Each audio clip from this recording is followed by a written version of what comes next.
Hello guys, আসসালামু আলাইকুম। আপনারা সবাই কেমন আছেন? আমি অনেক ভালো আছি। এই তো আজকে মন ভালো করার জন্য চলে গেলাম বরিশাল ভিলেজ পার্কে বৃক্ষ মেলায়।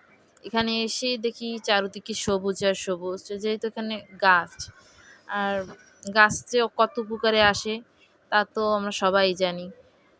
এখানে এসে একটা জিনিস ভালো লাগলো, এই গাছ সম্পর্কে অনেক কিছু জানতে পারলাম। কোন গাছ কি উপকার আমাদের আসে সেই সম্পর্কে জানতে পারলাম। আপনারা অবশ্যই এই মেলাটা ঘুরতে আসবেন, কেননা এখানে আসলে অবশ্যই গাছ সম্পর্কে অনেক কিছু জানতে পারবেন। আর এখানে চারদিকে গাছ, আপনাদের ভিডিওর মাধ্যমে আমি দেখাচ্ছি যে চারদিকে গাছ আছে। আর সব গাছের নাম আমি জানি না, তাই বলতেও পারছি না যে কোন গাছ কি নাম।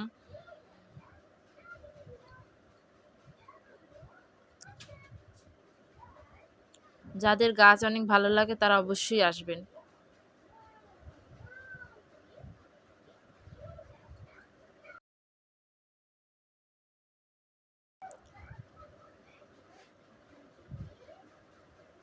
আজকের ভিডিওটা এই পর্যন্তই। সবাই ভালো থাকবেন, সুস্থ থাকবেন।